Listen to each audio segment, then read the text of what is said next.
அவர் இறந்துட்டாருன்னு தெரிஞ்ச உடனே நிஜமாவே அங்கே எனக்கு என்ன பண்ணுறது, அங்கேருந்து வரவும் முடியாது. ரொம்ப ரொம்ப வருத்தமாக இருந்தது. ஏன்னா நாங்கள் எல்லாரும் இப்படி இருக்கிறோம்னா அவர் தாம்மா காரணம். Check Protein Therapy Shampoo. Protein Therapy for your hair. Welcome you all to FIBA Asia Cup Qualifiers Men, November 22nd and 25th at Nehru Indoor Stadium, Chennai. Entry free. Behind Its Gold Mike Music Awards 2024 November 24ஆம் தேதி சென்னை கலைவாணர் அரங்கத்தில் நடக்குது. Ticket 9 வெப்சைட்ல fan bosses ஃப்ரீயா book பண்ணுங்க. வாடா என்னமோ உனக்கு கூப்பிடணும். ஐயோ வேண்டாம், அப்படி கூப்பிட்டா அவங்க ஜனங்க ஒத்துக்க மாட்டாங்க, நீ வாடா அதெல்லாம் கூப்பிடாது அப்படின்ட்டு.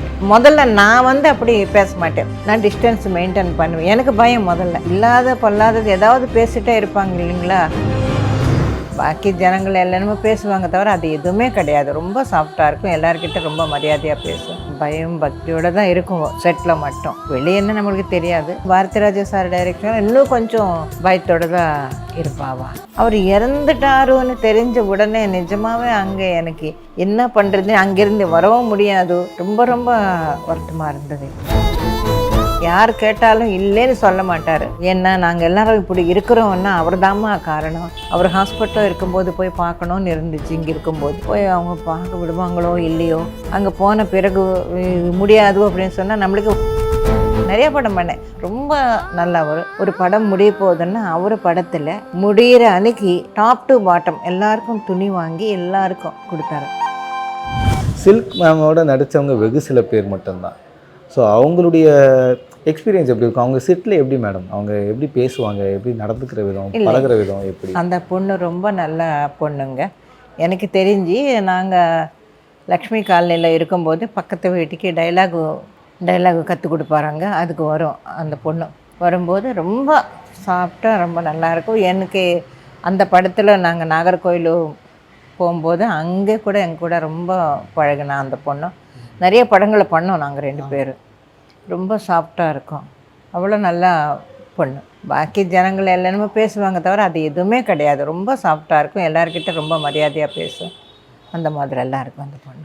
இப்போது அவங்க கூட நீங்கள் நடித்ததால கேட்குறேன், எப்படி அவங்க பர்ஃபார்ம் பண்ணுறதா இருக்கட்டும், அவங்க பேசுகிற விதம்லாம் எப்படி மேடம்? ரொம்ப சாஃப்டாக டைரக்டர் எது சொன்னாரோ அதை அப்படியே ஃபாலோ பண்ணி செஞ்சிடும் அந்த பொண்ணு. ரொம்ப பயம் பக்தியோடு தான் இருக்கும் செட்டில் மட்டும். வெளியேன்னு நம்மளுக்கு தெரியாது. ஆனால் ரொம்ப இதாக இருக்கும். எல்லோரும் கூட ரொம்ப சாஃப்டாக தான் இருக்கும் அந்த பொண்ணு. ஆனால் அவர் டைரெக்ஷனில் பாரதிராஜா சார் டைரெக்ஷனில் இன்னும் கொஞ்சம் பயத்தோடு தான் இருப்பாவா. ஏன்னா அவர் சும்மா இருக்க மாட்டார். ஸோ அதனால் கொஞ்சம் பயமாக நல்லா பண்ணுவோம். அந்த கேரக்டர் ரொம்ப நல்ல கேரக்டர் ஆச்சு. கேப்டன் சார் பற்றி பேசாமல் இருக்கவே முடியாது. விஜயகாந்த் சார் அப்படி ஒரு இண்டஸ்ட்ரியே கொண்டாடின ஒரு ஹீரோ. கேப்டன் அப்படின்னு அவருக்கு கரெக்டாக பேர் கொடுத்துருந்தாங்க. அவரோட கிடச்ச முதல் படம் வாய்ப்பு எப்படி அமைஞ்சது? நிறைய படம் பண்ணேன்.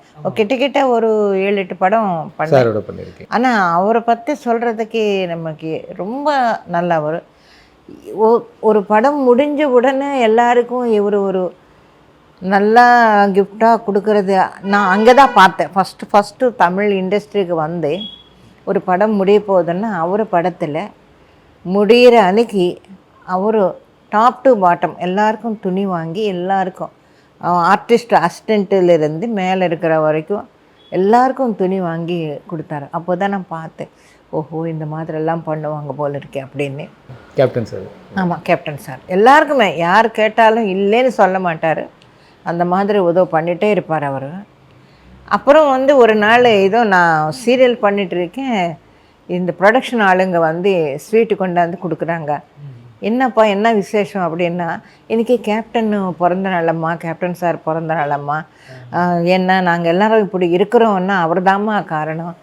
அவர் எங்களுக்கு எல்லாம் இந்த வண்டி கொடுத்து அது கொடுத்து எல்லாரையும் காப்பாற்றினாரம்மா.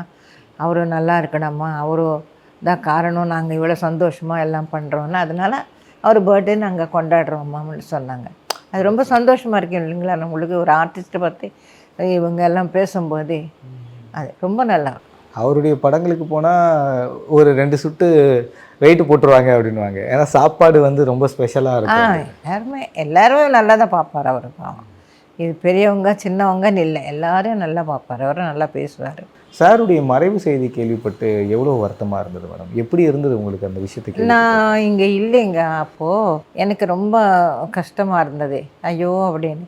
அவர் முதல்ல வந்து எனக்கு எப்படின்னா ரொம்ப ஸ்பீடாக போய் அவங்கள பார்க்கணுங்கிற எண்ணம் எல்லாம் எனக்கு கிடையாது. ஃபஸ்ட்டு என்னோடய நேச்சர் அப்படி. யாராவது கூட்டிகிட்டு போனால் போயிடுவேன். நானாக போய் எல்லாம் இது பண்ணுறதுன்னா, சப்போஸ் அவர் ஹாஸ்பிட்டலில் இருக்கும்போது போய் பார்க்கணுன்னு இருந்துச்சு. இங்கே இருக்கும்போது போய் அவங்க பார்க்க விடுவாங்களோ இல்லையோ, அங்கே போன பிறகு இது முடியாது அப்படின்னு சொன்னால் நம்மளுக்கு ஒரு அவமானமாக இருக்கும். அந்த மாதிரிலாம் நினச்சிட்டு நான் போகலை. அவர் இறந்துட்டாருன்னு தெரிஞ்ச உடனே நிஜமாகவே அங்கே எனக்கு என்ன பண்ணுறது, அங்கேருந்து வரவும் முடியாது, பார்க்கவும் முடியாது. அப்புறம்தான் இங்கே வந்து அங்கே போயிட்டு ஒரு மாலைலாம் போட்டு ஒரு இது போட்டு அங்கே அந்த சமாதி இது பண்ணாங்கள, அங்கே போயிட்டு ரொம்ப ரொம்ப வருத்தமாக இருந்தது. ஏன்னா அவர் இருந்தால் எத்தனை ஆர்டிஸ்ட் வருவாங்க, இல்லை எத்தனை டெக்னீஷியன்ஸ் எல்லாம் நல்லவங்கெல்லாம் வருவாங்க, நல்ல நல்ல படங்களெல்லாம் வரணும், நல்லா பார்ப்பாங்க, எல்லாரையும் நல்லா பார்த்தார் அவர். ஸோ உங்ககிட்ட தான் எல்லா ஹீரோஸ் பற்றியும் கேட்க முடியும். ஏன்னா நீங்கள் எல்லா ஹீரோஸ் கூடயும் அம்மாவும் நடிச்சிருக்கீங்க, அவங்களோட ட்ராவலும் பண்ணியிருக்கீங்க, அவங்களுடைய குறும்புத்தனங்களும் பார்த்துருப்பீங்க.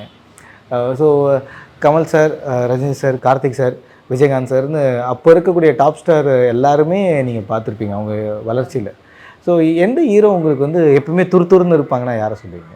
முதல்ல நான் வந்து அப்படி பேச மாட்டேன். ஃபஸ்ட்டு என்னோடய கேரக்டர் அது கிடையாது. சும்மா போய் பார்க்குறது பேசுறது அதெல்லாம் பண்ண மாட்டேன். யாராவது பேசுனா கண்டிப்பாக நான் பதில் சொல்லுவேன். என் பாட்டுக்கு நான் ஒர்க் பண்ணிவிட்டு நான் போயிட்டே இருப்பேன். அது என்னோடய நேச்சர். அதனால் ரொம்ப இதாக வரமாட்டாங்க யார் கமல் சார் அப்படின்னு. கார்த்திக்கு கூட நாங்கள் அந்த படம் சீதா கோகிச்சில்கா பண்ணும்போது அவரும் சின்ன பையன் தானே, அப்போது அவன் கொஞ்சம் இதாக இருக்கும். அவ்வளோ தவிர இவங்கெல்லாம் பெரிய பெரிய ஹீரோஸு, கன்னடா ஹீரோஸும் இவரும் எல்லாம் தெலுங்கு சிரஞ்சீவி இவரெல்லாம் கொஞ்சம் நான் டிஸ்டன்ஸ் மெயின்டைன் பண்ணுவேன். எனக்கு பயம் முதல்ல. ஏதாவது வந்துடுச்சா, ஏதாவது தவறு நடந்தால் இல்லாத பொல்லாதது ஏதாவது பேசிகிட்டே இருப்பாங்க இல்லைங்களா, அதனால் அது அந்த இது நான் கொடுக்க மாட்டேன். நான் இருக்கிற இதில் நான் இருப்பேன், அவ்வளோதான். எந்த ஹீரோவோட அம்மா கேரக்டர் நடிக்கும்போது உங்களை மீறி ரொம்ப உரிமை எடுத்து திட்டுறதா இருக்கட்டும், இப்போ படத்தில் திட்டுற மாதிரி தான் சில சீன்ஸ்லாம் இருக்கும், கண்டிப்பீங்க. ஸோ உங்களை மீறி ரொம்ப பாண்டிங்கோட அண்டர்ஸ்டாண்டிங்கில் இருக்கிற ஹீரோஸ் யார் சொல்லுவீங்க? அந்த மாதிரி திட்டுற கேரக்டர் எதுவுமே வரல எனக்கு. ஆனாலும் கூட ஏதோ ஒரு ரஜினி சார் படம் என்ன பண்ண வாடா என்னமோ ஒன்று கூப்பிடணும், அதுக்கு எஸ்பிஎம் சார் ஐயோ வேண்டாம் அப்படி கூப்பிட்டா அவங்க ஜனங்க ஒத்துக்க மாட்டாங்க, நீ வாடா அதெல்லாம் கூப்பிடாதே அப்படின்ட்டாரு. அது கன்னடத்தில் அவர் ராஜ்குமார் அவங்கக்கிட்ட கூட அப்படி தான். ஜாஸ்தி மிடில் கிளாஸ் மதர்ஸ் தானே நான் பண்ணிகிட்ருக்கேன். ஆமாம் ஆமாம். ஸோ அதனால் அந்த சாஃப்ட்னஸ் எப்போவுமே இருக்கும். அந்த காலகட்டத்தில் சூப்பர் ஸ்டார் தமிழ் இண்டஸ்ட்ரியை பொறுத்த வரைக்கும் சூப்பர் ஸ்டார் தான் ரஜினி சார் தான் சொல்லுவாங்க. இந்த பக்கம் உலகநாயகன் கமல் சார். ஸோ 2 பேருக்குமே நீங்கள் வந்து இணைஞ்சு நடிச்சிருக்கீங்க. ரஜினி சாரோட நடித்த நிறைய படங்கள் வந்து இன்னும் ரொம்ப எமோஷ்னலாக நான் பர்சனலாக பார்த்தேன், எனக்கு ரொம்ப பிடிச்சிருந்ததுக்கு. ஸோ அப்படி இருக்கும்போது ரஜினி சாருக்கு அம்மாவாக நடிக்கிறதுலாம் எப்படி இருந்திருக்கு? அது ஒரு கேரக்டரு, அவருக்கு அம்மா தான் நான் பண்ணுறேன் தவிர ஒரு பர்சனலி தான் நம்ம திங்க் பண்ண முடியாது. ஒரு படத்தில் ஒரு அம்மா ஒரு பையனு அந்த கேரக்டர் எப்படி இருக்குமோ அப்படி தான் நான் பண்ணுறது. அதனால தான் அந்த மாதிரி தொடர்பு ரொம்ப எங்கே பார்த்தாலும் அவர் அந்த படங்களை பண்ணும்போது ரொம்ப அன்பாக பேசிட்டு அம்மா வாங்கன்னு சொல்லிட்டு ரொம்ப அன்பாக தான் பழகி வரும். எல்லாருமே எல்லா ஹீரோஸும் கமல் சார் எல்லாருமே அப்படி தான் இருந்தார். ஒரு அன்பு, ஒரு பெரிய மகனோட நான் பண்ணுறேன் அப்படின்னு ஒரு அன்பு தான் நம்மளுக்கு நம்ம மனசுக்குள்ளே இருக்கும் எப்போவுமே. இப்போது படங்கள் வந்து பார்த்திங்கன்னா சில பேர் மாதத்துக்கு ஒரு படம் இல்லைனா வருஷத்துக்கு ஒரு படம்னு பெரிய பெரிய ஸ்டார்ஸ் பண்ணுறதை பார்க்குறோம். அந்த டைம்லலாம் ஒவ்வொரு ஹீரோவும் பார்த்தீங்கன்னா மாதத்துக்கு 2-3 படம் ரிலீஸ் ஆகும். அவ்வளோ பிஸியாக இருந்தது. ஸோ நீங்களும் அந்த மாதிரி பயங்கர பிஸி ஷெடியூல் இருக்கும். ஆமாம். எப்படிலாம் பிஸி ஷெடியூல் மேனேஜ் பண்ணீங்க மேம்? காலையில் 7 மணிலேருந்து 1 மணி வரைக்கும் ஒரு கால் ஷீட், 2 to 9, 2 மணிலேருந்து 9 மணி வரைக்கும் அது ஒரு கால் ஷீட்டு, 6 to 2 6 மணிலேருந்து 2 மணி வரைக்கும், அப்புறம் 2 மணிலேருந்து 6 to 5 அந்த மாதிரி தான் ஒர்க் பண்ணிகிட்டே இருந்தாங்க. ஆர்டிஸ்ட்டு, ஹீரோஸும் எல்லாமே அவ்வளோ பிஸியாக இருந்தது. அதாவது சிரமம் என்னன்னு தெரியல, கஷ்டப்பட்டுட்டு தான் இருக்கிறோம். டே அண்ட் நைட்டு தூக்கம் எல்லாமே ஒர்க் பண்ணிட்டு தான் இருக்கிறோம் தவிர இது கஷ்டமாக இருக்குது அப்படின்னு எதுவுமே இல்லை. நீங்கள் எப்படி மேனேஜ் பண்ணிக்கிட்டீங்க மேம்? ஏன்னா பேக் டு பேக் ஒர்க் இருக்கும், நிறைய படங்களுக்கு அட் அ டைமில் சில படங்கள் கமிட் அந்த ஆகிடும். டேட்ஸு ஒரு ப்ரொடியூசரும் ஒரு டைரக்டரும் இந்த டேட்ஸை நம்மளுதே கொடுக்கும்போது அந்த டேட்ஸு கண்டிப்பாக அவங்களுக்கு ஒர்க் பண்ணிவிட்டு அதுக்கப்புறம் தான் அடுத்த படத்துக்கு போகிறது. போவீங்க. ஏதாவது இது வந்தால் அவங்க மற்ற ப்ரொடியூசரோ ஏதோ டைரக்டரை வந்து இவங்கக்கிட்ட கேட்கணும். அம்மா வேணும், ஒரு ஆஃப் டே எனக்கு கொஞ்சம் கொடுங்கோ, அவங்க ஒர்க் பண்ணிட்டு வருவாங்க அப்படின்னு தான் அவங்க அட்ஜஸ்ட் பண்ணிவிடுவாங்க. தவிர நம்மக்கிட்ட யாரும் வந்து கேட்க மாட்டாங்க. இண்டஸ்ட்ரி நிறைய விஷயங்கள் நீங்கள் பார்த்துருப்பீங்க. டப்பிங்கும் பார்த்தீங்கன்னா இப்போது நிறைய விஷயங்கள் வளர்ந்துருக்கு. அப்போல்லாம் பார்த்தீங்கன்னா லைவ் ரெக்கார்டிங்ஸ் இருக்கும், டப்பிங்லேயே நிறைய விஷயங்கள் மாறி இருக்கும். இப்போ டப்பிங் பண்ணுறதுக்கும் அப்போ பண்ணுறதுக்கும் எப்படிலாம் இருந்தது மேடம்? அப்போது டப்பிங்கன்னா கஷ்டமாக இருக்கும். இப்போது என்ன எல்லாம் டிஜிட்டல் இது தானே பண்ணோம். இப்போ ஈஸி. அப்போ எல்லாம் டப்பிங்கு டைலாகு பைஹேட் பண்ணி அதை பார்த்துட்டு சிங்க்கு பார்த்து எல்லாமே சொல்லணும். இப்போ அந்த கஷ்டமே இல்லை. சும்மா உட்காந்துட்டு ஜாலியாக கொஞ்சம் ஒவ்வொரு பிட்டாக பேசிட்டு போயிட்டே இருக்கலாம். ஒரு படம் ஃபுல்லாக ஒரு நாள் ஒரு ஆஃப் டேயில் சொல்லிட்டு போயிருக்கே இருக்கலாம். அப்போல்லாம் அந்த மாதிரி கிடையாது. ஒரு 2 நாள் 3 நாள் ஆகிட்டே இருக்கும். ஒவ்வொரு சின்ன பிட்டாக பேசுகிறதுக்கு லூப் சிஸ்டம். அப்போ இந்த இது சின்ன பிட்டு போட்டுட்டு அது நல்லா இல்லை, மறுபடியும் போட்டு அந்த மாதிரிலாம் வரும். இப்போ எல்லாம் நமக்கு ஆன்லைனில் இது வர்றதுனால ஒன்றும் கஷ்டமே கிடையாது. இப்போது சும்மா ஜாலியாக இப்போ இன்றைக்கி கூட நான் டப்பிங்கு பேச சொன்னால் நான் நின்றுட்டு தான் நான் பேசுவேன், உட்காந்து பேச மாட்டேன். எதனால் மேடம்? மரியாதைக்காக? மரியாதைக்காக. அது பழக்கம் அப்படி, அதை முதல்ல இருந்தே பழக்கம் அப்படி. ஹீரோஸு கூட அப்போ எல்லாம் நின்றுட்டு தானே சொல்லுவாங்க. ஆமாம். அதை அப்படியே நான் ஃபாலோ பண்ணிட்டு தான் வருவேன். உட்காந்து பேச மாட்டேன் நான் டப்பிங்கு. ஃபஸ்ட்டு சேலரி என்ன ஞாபகம் இருக்கா மேடம்? ஃபஸ்ட்டுன்னா அது சொல்லிக்கிறதுக்கே நம்மளுக்கு எனக்கு ஒன்றும் வெக்கமாக கிடையாது. அப்போ அதே ஜாஸ்தி. அந்த காலத்தில் அதே ஜாஸ்தி. ஏவிஎம் படத்துக்கு வந்து எல்லா கன்னடா தெலுங்கு ரெண்டும் பண்ணும் 750 நாட்டும். அது மாதிரி நான் தெலுங்கு பாரதிராஜா சார் படம் பண்ணும்போது ராதா அவங்கெல்லாம் பண்ணாங்க. ராதா நம்ம இவரும் இதெல்லாம் பண்ணாங்க தெலுங்கு. அது சேம் ரீமேக்கு தெலுங்கில் சீதா கொக்கச்சிலுக்கான்னு அலைகள் ஓய்தில்லை. ஆமாம். அது தெலுங்கில் அது பண்ணும்போது அந்த ப்ரொடியூசர் நல்ல படங்கள் எடுத்தாச்சு. அவர் 2500 ஃபுல் படத்துக்கு. நாங்கள் நாகர்கோயில் எல்லாம் போய் பண்ணோம். Bharathiraja sir director. 2500 நினைக்கவே முடியாது இப்போ அதெல்லாம். ஆனால் அப்போ அதே பெருசாக இருக்கு. அந்த காலத்தில் அதே ரொம்ப பெருசு. ஆமாம், 750 பெருசு தான். ஆமாம். அப்போது ஏன்னா அதை வச்சு தான் நாங்கள் கொடுத்துனோம் இருந்தோம். நானும் எங்கள் வீட்டுக்கார. அப்போ பசங்கள்லாம் கிடையாது, நாங்கள் 2 பேர் தான். அங்கே நம்ம மூர் மார்க்கெட்டுக்கு போயிட்டு எல்லாம் வாங்கிட்டு அதை வச்சு தான் நாங்கள் ஒரு சின்ன வீடு எடுத்துக்கிட்டு, ஒரு ரூம், சின்ன வீடு கூட இல்லை, ஒரு ரூம் எடுத்துக்கிட்டு நாங்கள் 2 பேர் ஃபேமிலி மெயின்டைன். 750 தான் லைஃப் ஸ்டார்ட் ஆகிருக்கு. ஆமாம்.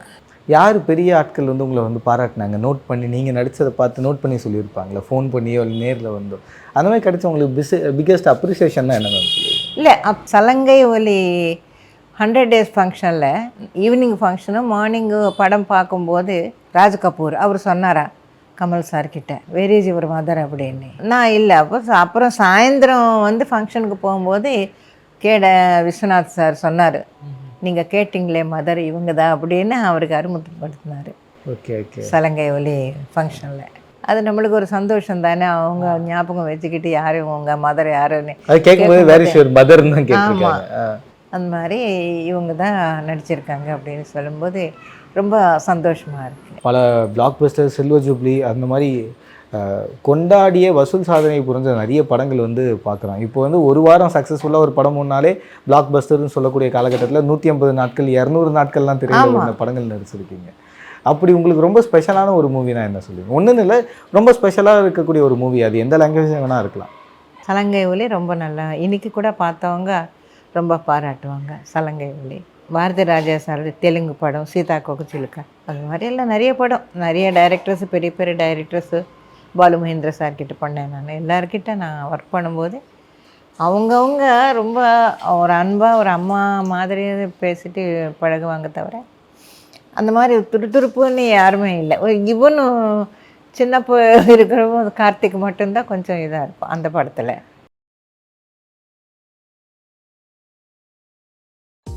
Check Protein Therapy Shampoo. Protein therapy for your hair. Welcome you all to FIBA Asia Cup Qualifiers Men, November 22nd and 25th at Nehru Indoor Stadium, Chennai. Entry free. Behind Its Gold Mike Music Awards 2024 November 24 Chennai Kalaivanar அரங்கத்தில் நடக்குது. Ticket9 வெப்சைட்ல fan bosses ஃப்ரீயா book பண்ணுங்க.